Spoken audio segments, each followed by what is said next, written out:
right, and welcome back to another episode of Screw the W2 Show. Your host, as always, John Rickard, and as well with all our episodes, this is more of an educational, informative, and inspirational piece, if you will, for anyone that's maybe thinking of, branching out on their own, starting a new business, being an investor, whatever the case may be, and saying bye-bye to the good old W2 9 to 5 job. So, and with that, today's guest, I have Anna Behning from here in Marshall, Minnesota as well, who went from an accountant to a photographer, which I've never heard of before. You might have been thinking, well, not a financial analyst or, maybe tax successor or, pretty much anything that might relate to numbers in that regard. But no, she actually jumped into photography. So with that, I wanted to invite her on the show to share her story as well as offer words of encouragement for other entrepreneurs. So Anna, welcome to the show. Thanks for having me, John. It's so much fun because one of the ways that I met you was through photography, and I would have never known John without being a photographer. So yeah, some people look at me and they say, what the heck, Anna, how did you go from an accountant to a photographer? Like, those are totally two different fields. But today, hopefully I can bring you a little bit of my accountant knowledge and why it's helped me become a successful photographer. But my name's Anna Behning. I run Anna Behning Photography, and my goal and mission is to help you remember adventurous and romantic moments in life through photos that your grandchildren will cherish for years to come. Cool.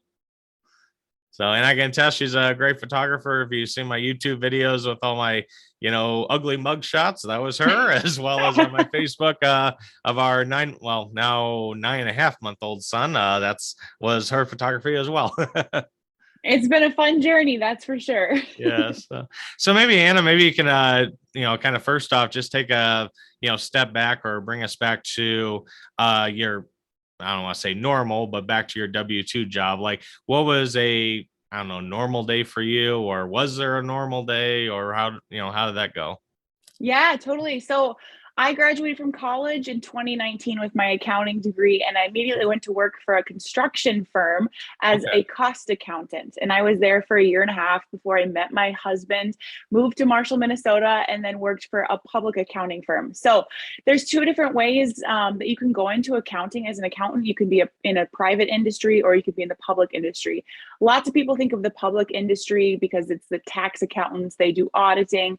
Mm-hmm. So I had, in my 2.5 short years of being an accountant after college, I had experience in both of the industries. Okay. And I would have to say that my private accounting experience in the construction firm was probably more enjoyable than my public accounting experience.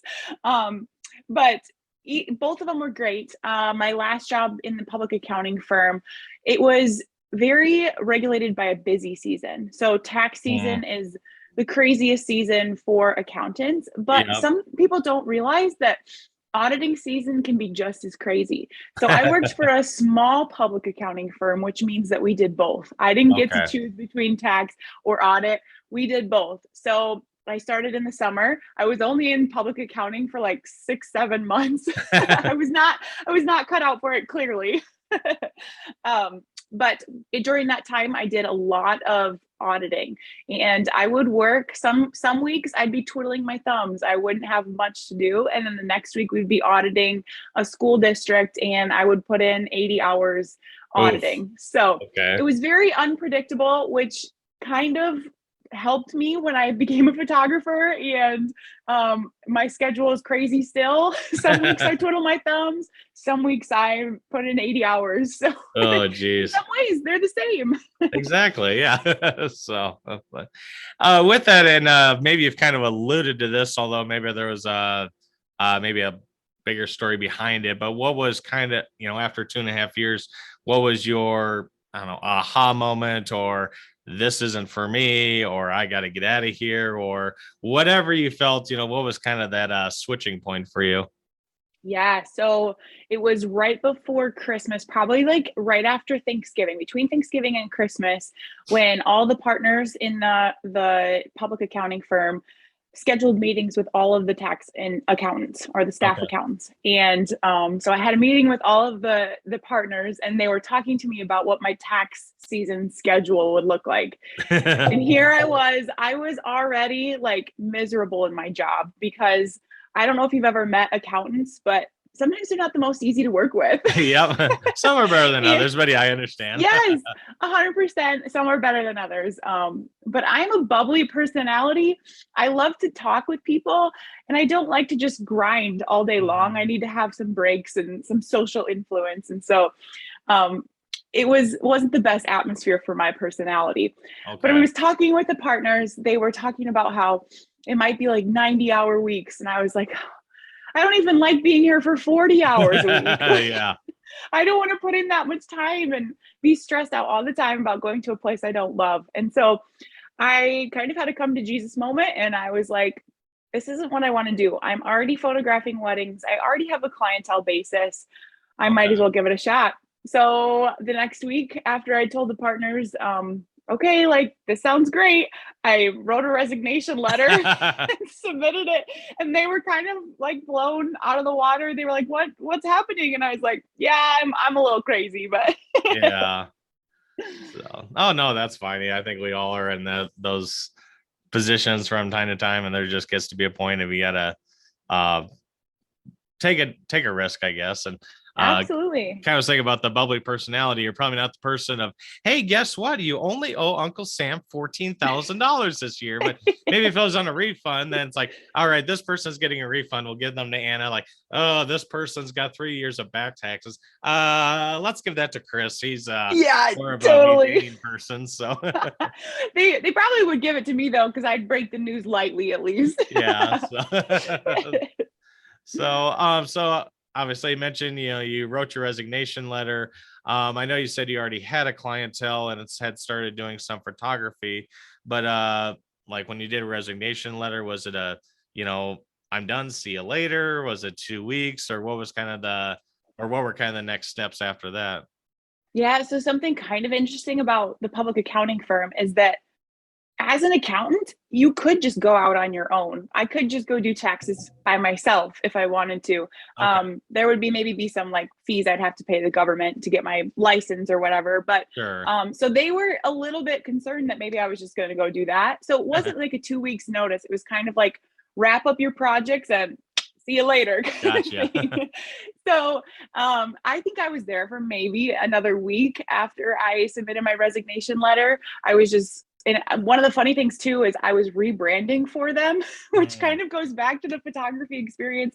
I had published a new website for them, gotten a new logo. And so really in my 6 months time, I totally rebranded them. And that was kind of one of the projects I had to finish up when I submitted my resignation letter. So it Okay. wasn't totally all accounting stuff. And that was probably the part that I enjoyed the most. At least you got the fun part done with before you had to go Exactly. into Yep. photography. Exactly. So Yeah. then But was this, oh, go ahead. I was expecting maybe a little bit longer. Like, okay, like I'll give you 2 weeks. Totally. Like I don't have a schedule or a timeline, but they were just like, finish up your project. So, we'll see you later. Good luck. So Yeah.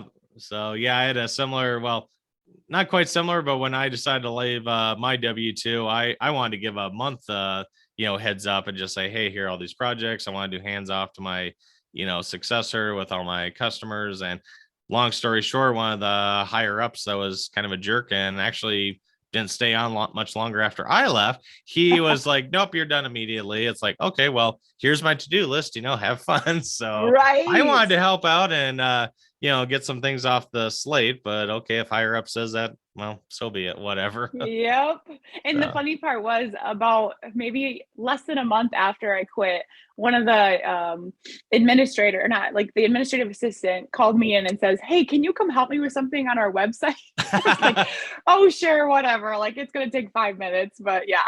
yeah, no big deal. So then after that, did you I know you said you did photography on the side at that point. Did you from then on start, your, I don't know, rebranding on your own or starting a new website or advertising, or what was kind of what you did on your own after that? I was completely unprepared. If I have to Okay. tell the truth. It was kind of a last minute decision. It was something that, like, in my heart, I probably like dreamed of becoming a full-time photographer, but I never thought it would have happened as quick as it did. Okay. And some people are like, oh, I've been preparing for years and years and years. And I was like, I had like a week Yeah. where I was just like, you know what, screw this. I am done being an accountant. Like, I want to be a photographer.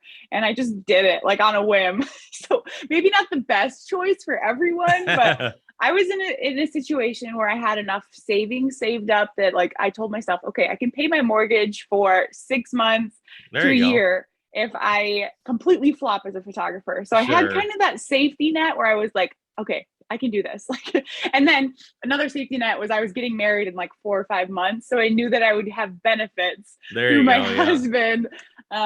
So it wasn't in the situation of some people where they have kids to support and Hmm. mortgages and everything. I was in a good place in my life where it was an easier switch for me. Okay. But yeah, so I just trusted my gut and I started advertising. I started getting really serious about social media Hmm. and the free advertising that I could get through there. I had a website, but I really worked on rebranding.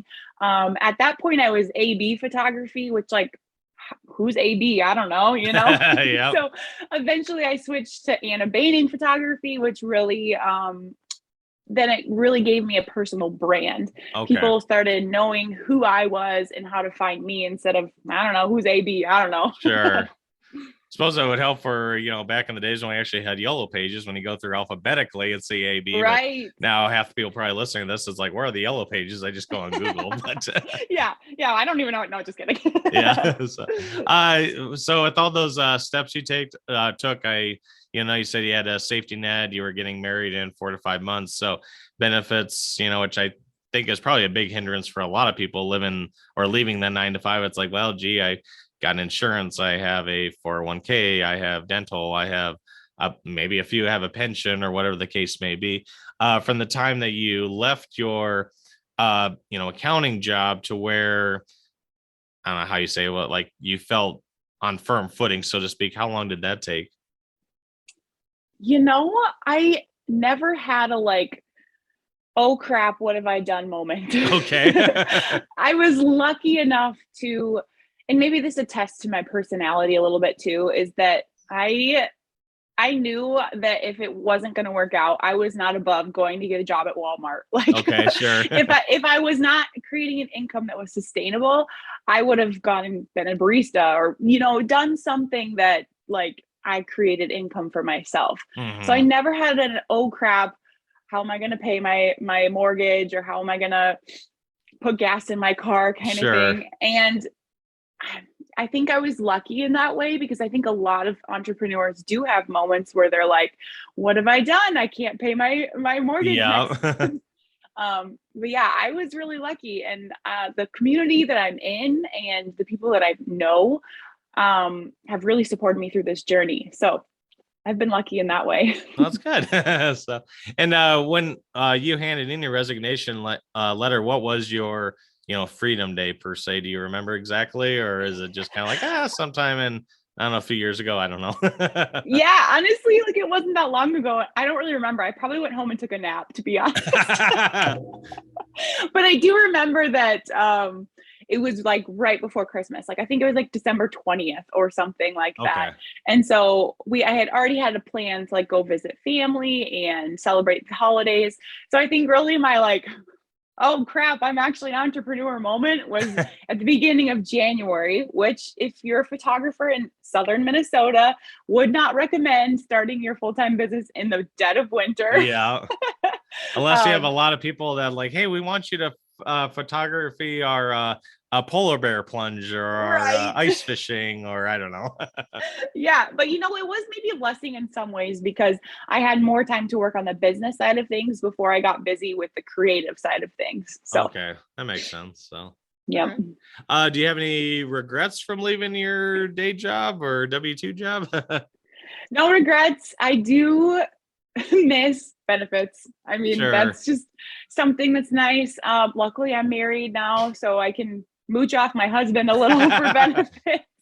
Um, but also, people don't realize like the 401k matches and all these Mhm. additional things that your company does to support you, which just feels normal. And people sometimes take that for granted. I know I did. I was like, Yeah. what? You only have a 3% match? Well, if you look at Right. it in the big scheme of things, that's a 3% raise. Like Mm-hmm. that's a whole wedding day for me, you know? Yeah. So those things maybe a little bit I would miss, but I've also like really got into my own investing. And then it's Oh, not just these company plans that you don't have any say over, you know? right.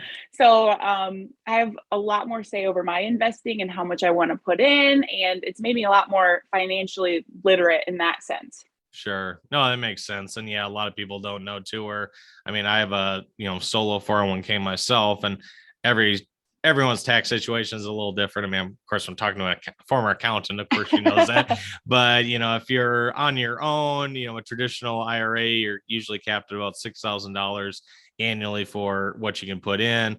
If you have a traditional workplace 401k or SEP, you're looking at maybe 25,000 a year. I can't remember off the top of my head the match, but if you have it structured properly with the solo 401k, you could put even up to, $50,000 a year. So that can be a great benefit. Now, maybe not everyone out there listening to this is like even makes that much or above that to put in the full match. But yeah, I can definitely, empathize with the, losing the benefits. Insurance is obviously a big one, which, myself, I was a little strategic waiting till my wife had a full-time job. It's like, okay, we're double insured. And now if we drop off, we just have one insurance plan.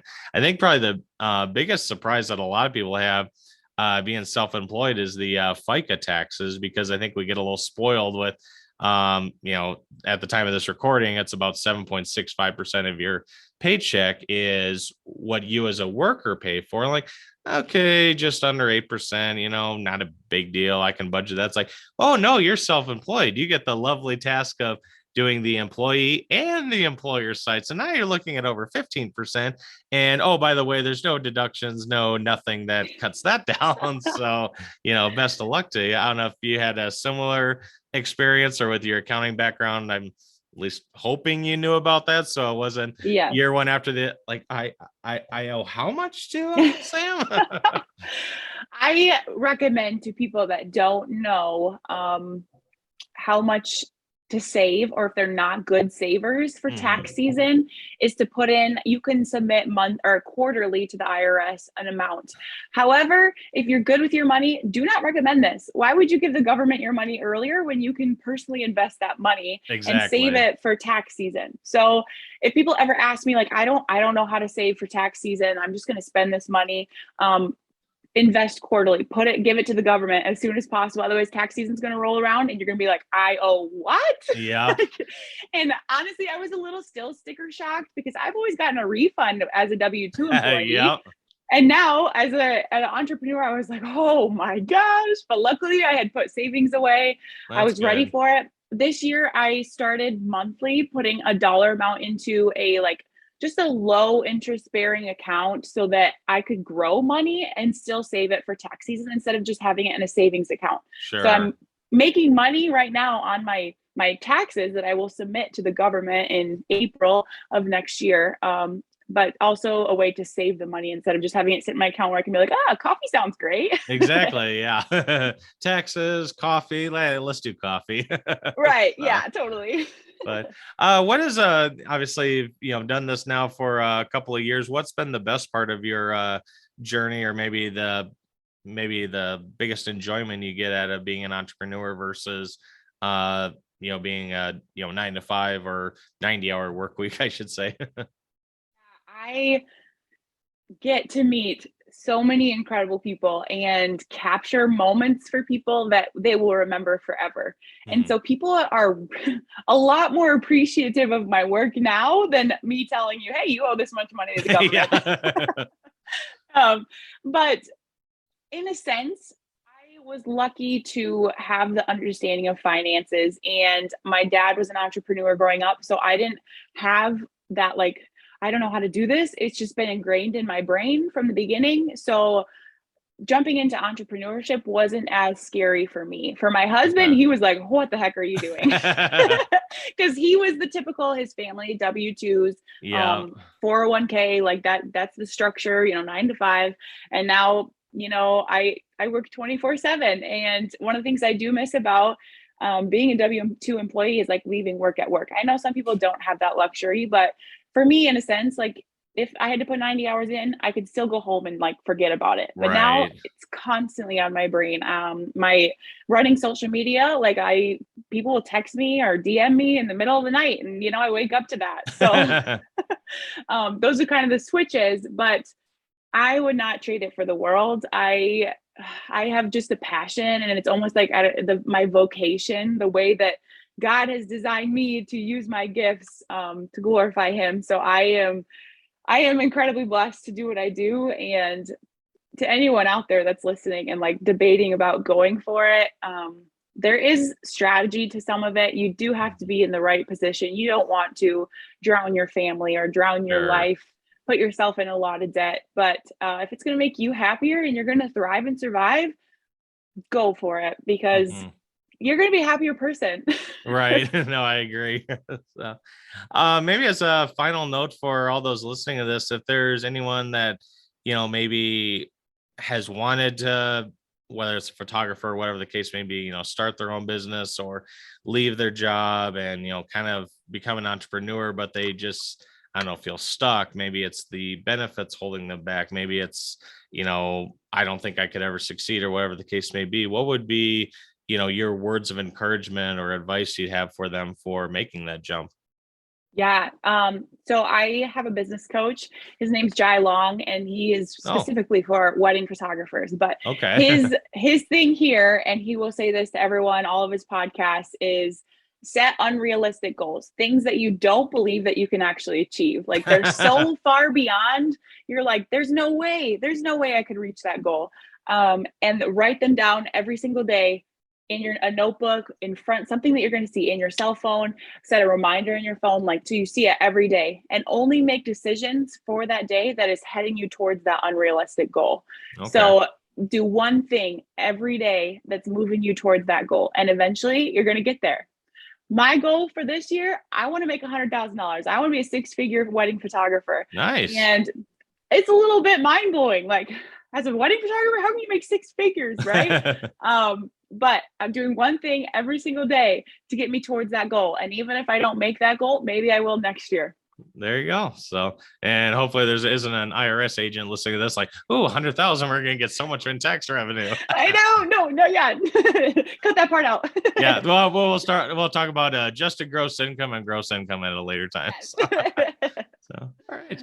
I wanted to thank you for coming on the show, Anna. I hope our listeners learned some things. And thanks again for sharing your story. Any last words of advice or tips you want to give out to the listeners? Just keep working towards your goals. Thanks for Perfect. having me, John. So sounds good. Well, thanks for coming on the show, and we'll probably have you on another time, or at the very least, probably have to hire your services again for my social media, which is a full-time job in and of itself. Yes, it is. So thanks, Anna.